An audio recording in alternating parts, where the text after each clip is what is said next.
Video உங்களுடைய education பர்பஸ்க்காக மட்டும்தான். இன்வெஸ்ட்மெண்ட் அட்வைஸ் ஆகவோ ரெக்கமெண்டேஷனாவோ எடுத்துக்க வேண்டாம். உங்களுடைய ஓன் ரிசர்ச் மூலமா மட்டுமே நீங்க என்ன பண்ணணும், உங்களுடைய இன்வெஸ்ட்மெண்ட் டெசிஷன்ஸை எடுக்கணும். சரிங்களா? மக்கள் அனைவருக்கும் வணக்கம். இன்னைக்கு பைசா மாஸ்டர் தமிழ்ல முக்கியமான சில அப்டேட்ஸ் மட்டும் பார்க்கலாம். ஆர்இசி அண்டு பிஎஃப்சி இந்த ரெண்டு கம்பெனி மெர்ஜ் ஆக போகுது. இந்த மெர்ஜ் ஆக போகிற இந்த சமயத்தில் எந்த மாதிரியான சேஞ்சஸ் நடக்கிறதுக்கு சான்சஸ் இருக்குன்னு பார்த்தீங்கன்னா, கிட்டத்தட்ட ஆர்இசி அப்படிங்கிறது ஒரு சின்ன கம்பெனி கம்பேரிட்டிவ்லி, ஒரு பிஎஃப்சிங்கிறது பெரிய கம்பெனி. அப்போ உங்களுக்கு என்ன புரியுது, எந்த ஷேர் வந்து உங்களுக்கு வந்து சேரும் அப்படின்னா பிஎஃப்சிங்கிற ஷேர் தான் ஆர்இசி ஷேர் வச்சிருக்கவங்களுக்கு வரதுக்கான வாய்ப்புகள் இருக்குது அப்படின்னு பார்க்குறோம். 91,000 கோடி. சரிங்களா? இதோடைய புக் வேல்யூ அப்படின்னு பார்த்தீங்கன்னா ஆர்இசிக்கு கிட்டத்தட்ட 323, கிட்டத்தட்ட ஷேர் ப்ரைஸ்க்கு ஈக்குவலாக தான் இருக்குது புக் வேல்யூ. இதை நீங்கள் நோட் பண்ணிக்கோங்க. இப்போ இந்த கேஸில் இதோட பி ரேஷியோ பார்த்திங்கனாலும் சரி, இல்லை இதோட ஆர்ஒஇ பார்த்தீங்கன்னாலும் சரி 19% இந்த ரேஞ்செல்லாம் இருக்கு இல்லையா? இதே நம்ம இப்போ பிஎஃப்சிக்கு கம்பேர் பண்ணி பார்க்குறோம். பிஎஃப்சி பார்த்தீங்கன்னா கிட்டத்தட்ட இது 1,42,000 கோடி மார்க்கெட் கேப் இருக்கக்கூடிய இந்த நிறுவனத்துக்கும் ஆர்ஒஇ பார்த்தீங்கன்னா 19% தான். ஸோ 19% ஆர்ஒஇ இருக்குது. பி பார்த்தீங்கன்னா 4.23 இந்த ரேஞ்ச் இருக்குது. அதுக்கப்புறம் உங்களுக்கு புக் வேல்யூ எடுத்துக்கிட்டிங்கன்னா அகெயின் வந்து 400 சில்லறையில் நிற்கிது. அதாவது ஷேர் ப்ரைஸ்க்கு கிட்டத்தட்ட ஈக்குவலாக இருக்குது. அப்போனா என்ன புரியுதுன்னா, இவங்க ஒருவேளை கொடுத்தாங்கன்னா பிஎஃப்சி ஷேர் தான் ஆர்இசி வச்சிருக்கவங்க கொடுக்க போகிறாங்கங்கிறது கிளாரிட்டி புரியுது. அப்போ ஈக்குவல் வேல்யூக்கு தான் கொடுப்பாங்க. இப்போ ஒரு 4 ஆர்இசி வச்சிருக்கீங்கன்னா 1,200 rupees around the share price. அப்போது 3 பிஎஃப்சி கொடுப்பாங்க. அப்போ அது 400 into 3 கொடுத்தாங்கன்னா அதுக்கு ஈக்குவலைஸ் ஆகிறதுக்கு சான்சஸ் இருக்குது. பெனிஃபிட்டா அப்படின்னு கேட்டிங்கன்னா, ஒரு கம்பெனியாக பார்க்கும்போது பெனிஃபிட் தான். ஒரு இன்வெஸ்டராக பார்க்கும்போது நமக்கு பெனிஃபிட் ஆனால் தப்பே இல்லை. எந்த வகையிலலாம் பெனிஃபிட் பார்த்தீங்கன்னா, ஒரு 2 நிறுவனங்களை நடத்தி அதுக்கு ஒரு ஹெட் குவார்ட்டர்ஸ், இதுக்கு ஒரு ஹெட் குவார்ட்டர்ஸ், அதுக்கு ஒரு மீட்டிங், இதுக்கு ஒரு மீட்டிங்னு போடுறதை விட ஒரு பெரிய நிறுவனமாக வரும்பொழுது லோன் சைஸ் இன்க்ரீஸ் ஆகும். அதுக்கப்புறம் உங்களுக்கு இன்ஃப்ராஸ்ட்ரக்சர் செலவுகள் குறையும், மேன் பவர் குறைக்கலாம். இந்த மாதிரியான விஷயங்கள்லாம் செய்யும்போது இவங்களோட ஏர்னிங் பர் ஷேர் இம்ப்ரூவ் ஆகிறதுக்கு பாசிபிலிட்டி இருக்கு. அது ஒரு பாயிண்ட். இதனால ஓடி போய் இந்த ஷேர் எல்லாம் வாங்கலாமா, இந்த மெர்ஜருக்காக வாங்கலாமான்னு நாட் நெசசரி. புரியுதுங்களா? மெர்ஜருக்காக வாங்கணும்னு அவசியம் இல்லை. லாங் ரன்னுக்கு நான் ஒரு 15 வருஷம் பிளான் பண்றேன், ஒரு 20 வருஷம் பிளான் பண்றேன் அப்படின்னா தாராளமாக நீங்க கன்சிடர் பண்ணலாம். ஒன்றும் தப்பே கிடையாது. இந்த 2 கம்பெனியும் மெர்ஜ் ஆனாங்க அப்படின்னு சொன்னா இந்த கம்பெனிகளுடைய லோன் புக் இருக்கு இல்லையா, அதுவே பார்த்தீங்கன்னா கிட்டத்தட்ட 17 லட்சம் கோடிக்கு மேல லோன் புக்கு ஆயிடும். அப்போ இன்ஃப்ராஸ்ட்ரக்சர் எக்ஸ்பென்சஸ் குறையும், மேன் பவர் எக்ஸ்பென்சஸ் குறையுங்கிற அடிப்படையில் ஏர்னிங் பர் ஷேர் ஃபியூச்சர்ல உங்களுக்கு பெனிஃபிட் கொடுக்கறதுக்கு சான்சஸ் இருக்குது. அப்புறம் நிறைய விஷயங்கள் என்னென்னா, எனர்ஜி ஸ்கீம்ஸுக்கு தேவையில்லாத இந்த ஃபண்டு வந்து ஒரு இவங்களும் கொடுத்து அவங்களும் கொடுத்து அப்படின்றத விட நம்ம ஈஸியாக என்ன பண்ணலாம், ட்ராப் பண்ணிடலாம். யார் கிளைண்ட்டை, அவங்களுக்கு எவ்வளோ கரெக்டான லோன் கொடுக்குறோம், எவ்வளோ லோன் ரீபே வாங்குறோங்கிறதெல்லாம் நம்ம ஈஸியாக நீட்டாக வாங்கிட முடியுங்கிற பெனிஃபிட்ஸ் எல்லாம் இருக்குது. கோயிங் ஃபார்வர்ட் நிறைய சேஞ்சஸ் வந்து இப்போ பவர் செக்டரில் வரப்போகுதுன்னு உங்களுக்கே தெரியும். அதனால் இது ஒரு அட்வான்டேஜ் அப்படிங்கிறத பார்த்துட்டோம். அடுத்தது ஜூன் 5 ரெக்கார்ட் டேட் வச்சு யார், விப்ரோ பைபேக் அனௌன்ஸ் பண்ணியிருந்தாங்க. யாரெல்லாம் ஜூன் 5 ஸ்டாக் வச்சுருந்தீங்களோ அவங்களுக்குலாம் இப்போ வந்து கார்பரேட் ஆக்ஷனில் அந்த பைபேக்கான பிட்டிங் வந்து ஓப்பன் ஆகிருக்கும். 16 வரைக்கும், இன்னிலேருந்து ஆரம்பிக்குது. 16 வரைக்கும் நீங்கள் பிட் பண்ணிக்கலாம். 37% வந்து ப்ரீமியம் ப்ரைஸில் உங்களுக்கு. ஏன்னா இப்போ அந்த மார்க்கெட் ப்ரைஸ் எனக்கு தெரிஞ்சு 180 ரூபா அரௌண்ட் தான் விப்ரோ இருக்குது. ஸோ கம்பேரிட்டிவ்லி 250 ரூபாய்க்கு அது அங்கே வித்துட்டு இருக்கிறதுனால அந்த ஒரு பாயிண்ட் உங்களுக்கு இருக்குது, நீங்கள் ஞாபகம் வச்சுங்க. பட் இது நமக்கு பெனிஃபிட்டா அப்படிங்கிறத பார்க்கணும். ஏன்னா அதோட ஷேர் ப்ரைஸ் 180 ரூபா இருக்கும்போது 250 ரூபா கொடுத்து ஒரு கம்பெனி அதை பைபேக் பண்ணி டெஸ்ட்ராய் பண்ணுறாங்க. ஓகே, கம்பேரிட்டிவ்லி புக்கு குறையுமா குறையாதா? மார்க்கெட்டில் வாங்கினாலும் 180 ரூபா விற்கக்கூடிய ஒரு ஸ்டாக்கை 250 ரூபா கொடுத்து வாங்குறோம். அப்போ புக் என்ன ஆகும், சப்சிக்வெண்ட்டாக குறையும். பட் இதனால நமக்கு பிரச்சனை இல்லை, ஏன்னா சர்வீஸ் இண்டஸ்ட்ரி. அப்போ மேன் பவர் எவ்வளோ வச்சிருக்காங்களோ, எவ்வளோ ஆர்டர்ஸ் இருக்கோ அதை கம்ப்ளீட் பண்ண அவங்களுக்கு என்ன ஆகும், ஸோ க்ரோத் வரும். புக்கை வச்சு பேஸ் இல்லை. புக்கு யாருக்கு முக்கியமாக தேவைப்படுமோ, இப்போ பேசணும் இல்லையா, ஃபைனான்ஸ் கம்பெனி, பேங்கிங், இவங்களெல்லாம் புக் வந்து ரொம்ப முக்கியமானதாக இருக்கும். இருந்தாலும் இதை லாங் டேர்முக்கு நம்ம இதை வச்சிருக்கலாமா அப்படிங்கிறது நம்ம பார்க்கணும். இப்போ வந்து அந்த கம்பெனி ஏஐ மாதிரியான விஷயங்கள்லாம் அக்ரிமெண்ட் சைன் பண்ணியிருக்காங்க, நீங்களே கவனிச்சிருப்பீங்க. இருந்தாலும் அதோட கூடவே நான் சில விஷயங்களை சேர்த்தே சொல்கிறேன். Sales growth, year on year growth பாருங்கள், இதுதான் ரொம்ப முக்கியம். ஒரு கம்பெனியில் நெட் ப்ராஃபிட் க்ரோத் குறைஞ்சா கூட பிரச்சனை கிடையாது. ஏன்னா அது செலவுகளை கட்டுப்படுத்துறதன் மூலமாக அதை இன்க்ரீஸ் பண்ணிக்கலாங்கிற கான்ஃபிடென்ஸையாக அது கொடுக்கும். இதில் நல்லா கவனிங்க. அப்போது போன 10 வருஷமாக 6% சேல்ஸ் க்ரோத்து, 5 வருஷமாக 8% சேல்ஸ் க்ரோத்து, 3 வருஷத்தில் 1 வருஷத்துலலாம் வந்து இதெல்லாம் 5% தாண்ட முடியாமல் திணறாங்க. கவனிக்கிறீங்களா?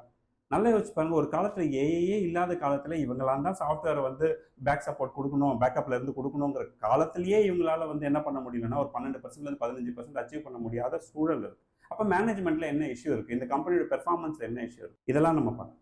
அடுத்தது ப்ராஃபிட் சுத்தம். நான் போன 10 வருஷம் ரெக்கார்டு 4%, போன 5 வருஷம் ரெக்கார்டு 4%, போன 3 வருஷம் 5%. இப்படி இருந்ததுன்னா நீங்கள் என்ன பண்ண முடியும்? ஃபண்டமெண்டல் வளராமல் ஷேர் ப்ரைஸை கொண்டு போய் தலைமையில் வச்சுட்டு இன்றைக்கி அது மார்க்கெட்டில் வளரல, இன் ஃபியூச்சரில் வளருவாங்க, இன்றைக்கி ஏஐயில் கான்ட்ராக்ட் சைன் பண்ணியிருக்காங்க, ஃபியூச்சரில் இன்னும் நல்லா பண்ணுவாங்க அப்படின்னு நீங்கள்லாம் நினச்சிங்கன்னா மேபி பண்ண மாட்டாங்கன்னு நான் சொல்லலை, இப்போவும் சொல்கிறேன், பண்ண மாட்டாங்கன்னு சொல்லலை. பண்றதுக்கு வாய்ப்புகள் இருக்கு. இன்னும் அந்த குதிரை ஓட ஆரம்பிக்கல. இப்ப பாருங்க, ₹180 இருக்கிற இந்த ஷேரை கன்சிடர் பண்ண வேணாம் அப்படின்னு முடிவு பண்ணிட்டீங்க. ஆனா நானே சொல்லுவேன், ஒரு நாள் இது ₹300 இருக்கும்போது கன்சிடர் பண்ணுங்கன்னு கூட சொல்றது சான்ஸ் இருக்கு. ஏன்னா குதிரை ஓட ஆரம்பிச்சிருச்சு. இப்ப நம்ம வந்து இன்வெஸ்ட் பண்ணி அதை 300, 600, 600, 1200 ஆக்க பார்க்கணுமே தவிர, இந்த ₹180 அப்படிங்கிறது எப்ப 300 ஆகும்னு உங்களுக்கும் தெரியாது, எனக்கும் தெரியாது. அப்ப குதிரை என்ன பொசிஷன்ல இருக்குங்கிறத பார்த்து. ஆனா அந்த கம்பெனியோட ROI அதிகமா இருக்கே அப்படின்னு நிறைய ஆர்குமெண்ட் வைக்கிறீங்க. எஸ், அந்த வகையில உங்களுக்கு ஒரு பெனிஃபிட் சொல்லட்டுமா? இந்த கம்பெனியோடைய டிவிடெண்ட் ஈல்டு வந்து 6%க்கு மேல இருக்கும். ஒரு ஃபிக்ஸட் டெபாசிட்ல போட்டு 6% இன்ட்ரெஸ்ட் வாங்குறதோட கம்பேர் பண்ணி அந்த மாதிரியான இன்கம் தான் எனக்கு வேணும்னு நீங்க நினைச்சீங்கன்னா தாராளமா இதுல இன்வெஸ்ட் பண்ணலாம். பட் ஜென்ரலா இன்வெஸ்ட்மெண்ட்னு வந்ததுக்கு அப்புறமா 15%க்கு கீழே இருக்க எந்த இன்ஸ்ட்ருமெண்ட்லயுமே நீங்க இன்வெஸ்ட் பண்றதுங்கிறது உங்களுடைய இன்வெஸ்ட்மெண்ட்டை கில் பண்ணுமே தவிர அது க்ரோ பண்ணாது. இதெல்லாம் நீங்க பார்த்துக்கணும். நான் உங்களுக்கு பேசிக்கான ஐடியாஸ் கொடுத்துருக்கேன். விப்ரோ பின்னாடி என்னென்ன இருக்குன்னு. இன்வெஸ்ட் பண்ணணுமா வேணாமாங்கிறதெல்லாம் நீங்க தான் முடிவு பண்ணணும். இப்போ நேத்திக்கு ஒரு வீடியோ போட்டிருந்தேன். அதுல என்னன்னா MCX, force Motors, Muthoot finance, இந்த மாதிரி ஒரு சில ஸ்டாக்ஸ் நான் கன்சிடர் பண்ணியிருந்தேன். இதெல்லாம் வந்து கரெக்ஷன் மோட்ல இருக்காங்க அப்படிங்கிறதும் கமெண்ட்ஸ்ல என்ன மென்ஷன் பண்ணியிருக்காரு பார்த்தீங்கன்னா யோகேஷ். இதெல்லாம் கரெக்ஷன் மோட்ல இருக்கக்கூடிய ஸ்டாக்ஸ். நீங்க வந்து ப்ராப்பரா இதுல இன்வெஸ்ட் பண்றீங்க அப்படின்னா குறைஞ்சபட்சம் ஃபண்டமெண்டல்ஸ் எல்லாம் பார்த்து தான் நீங்க இன்வெஸ்ட் பண்றீங்க அப்படின்னா அக்யூமுலேட் பண்ண வேண்டிய டைம் தான் இது. பட் இதை நீங்க இன்வெஸ்ட் பண்றீங்கன்னா 2லேருந்து 3 வருஷம் அட்லீஸ்ட் நீங்க வெயிட் பண்ணணும் அப்படின்னு சொல்றாங்க.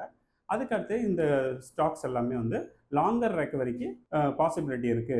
பேசிக்கா 2லேருந்து 3ங்கிறதே முதல் தவறான பாயிண்ட். நான் என்ன சொல்ல வரேன், ஸ்டாக் மார்க்கெட்ல இன்வெஸ்ட் பண்றோம் அப்படின்னா, நான் உங்க என்ன மட்டும் சொல்ல உங்களையும் சேர்த்து சொல்றேன். இன்வெஸ்ட் பண்றோம் அப்படின்னா 10லேருந்து 15 வருஷத்துக்கு மேல டார்கெட் வைங்க.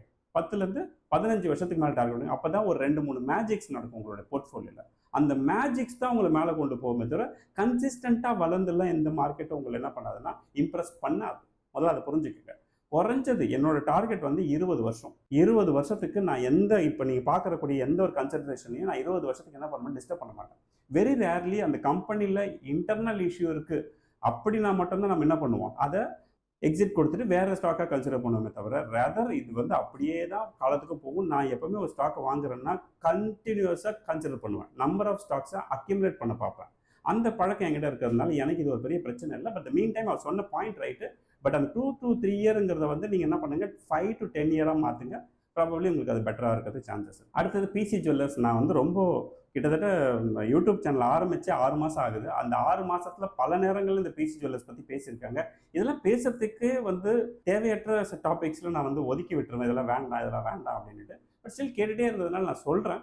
பேசிக்ஸ் பார்த்துங்க. பிசி ஜுவல்லர்ஸோடைய ஷேர் ப்ரைஸ் இன்னைக்கு பார்த்தீங்கன்னா உங்களுக்கு ₹8.43 அந்த ரேட்டில் ட்ரேட் ஆகிட்டு இருக்கும். ஓகேங்களா? இது மட்டும் ஞாபகம் வச்சுக்கோங்க. இப்போ இந்த பிசி ஜுவல்லர்ஸ் அப்படிங்கிற இந்த கம்பெனியுடைய ROI இந்த புக் வேல்யூ பார்த்தீங்கன்னா ₹9.45 இருக்கும். ₹8.43 தான் ஷேர் ப்ரைஸ். PE பார்த்தீங்கன்னா 11.7. இதோட ROI செக் பண்ணீங்கன்னா 9+ இருக்கும். ஒரு 10% அந்த ரேஞ்ச் வச்சுப்போமே இருக்கு. பொதுவாக புரிஞ்சுக்கங்க, இந்த கம்பெனிக்குள்ளே என்ன நடக்குதுன்னு உங்களுக்கு தெரியுமா? ஸோ தெரியாது.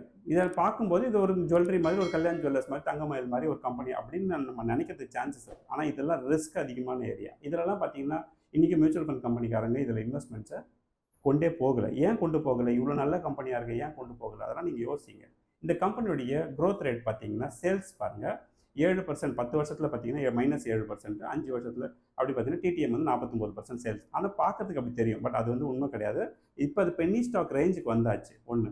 ரெண்டாவது, இந்த கம்பெனிக்கு பின்னாடி இருக்கக்கூடிய ப்ராப்ளம்ஸ் எல்லாம் என்னங்கிறத நீங்கள் உள்ளே போய் பாருங்கள். பார்த்தீங்கன்னா ஒரு கிளாரிட்டி வரும். இதுக்குள்ளே இடி என்கொயரி இருக்குது, சில ஃப்ராடுலண்ட் ஆக்டிவிட்டீஸ் நடந்திருக்கு, மேனேஜ்மெண்ட் மேலே நம்பிக்கை இல்லை, கண்டினியூஸாக இவங்களோட ROI வந்து குறைஞ்சிக்கிட்டே வர்றது, இந்த மாதிரி நிறைய விஷயங்கள் இருக்குது. ஓகேங்களா? இப்போ கூட பாருங்கள், ராஜேஷ் எக்ஸ்போர்ட்ஸ் அப்படின்னு சொல்லும்போது அந்த கம்பெனி வந்து கோல்டு சம்மந்தமான கம்பெனிங்கிறதே நிறைய பேர் தெரியாது. அதுவும் பிரச்சனையில் மாட்டுது. எப்படின்னா இவங்களாம் இந்த சின்ன சின்ன கம்பெனிஸ்லாம் என்ன பண்ணுவாங்கன்னா செல்ஃப் டிசிஷன்ஸ் எடுப்பாங்க.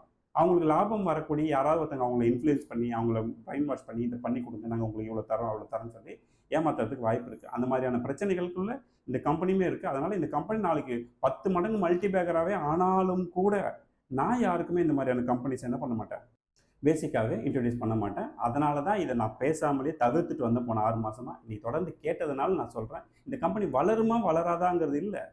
இந்த மாதிரியான கம்பெனியில் என் இன்வெஸ்ட்மெண்ட் வளரணுமா வேணாமான்னு நீங்கள் தான் முடிவு பண்ணணும். புரியுதுங்களா?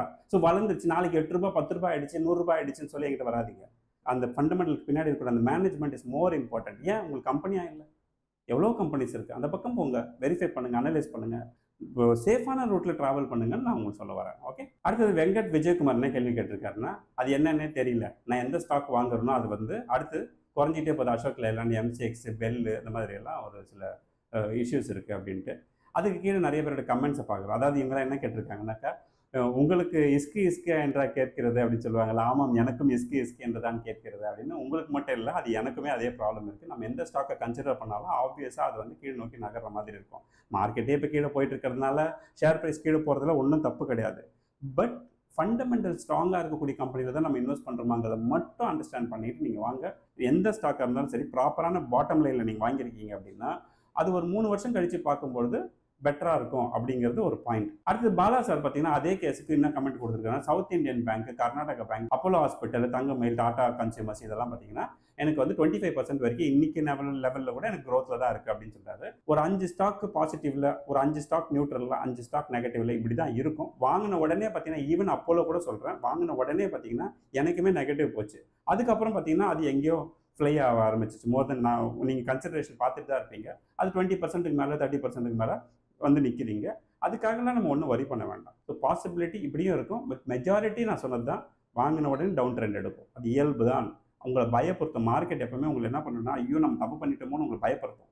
அதுக்கப்புறம் பார்த்தீங்கன்னா நீங்கள் அதில் இந்த பயத்தில் அதை செல் பண்ணாமல் வச்சுருந்தீங்கன்னா அடுத்து மார்க்கெட் ரெக்கவர் ஆகி நார்மல் ஆகிடும். இது இயல்பாகவே நடக்குது. நான் போன 20 வருஷமாகவும் பார்த்துட்ருக்கேன். இன்றைக்கி தான் பார்க்குறேன். நாளைக்கு வெள்ளிக்கிழமை கம்யூனிட்டியில் எப்போவுமே இண்டக்ஷன் மீட் இருக்கும். 9 மணிலேருந்து ஈவினிங் 9 மணிலேருந்து 12 மணி வரைக்கும் how to become a professional investor அப்படிங்கிற கிளாஸ் நடக்கும்.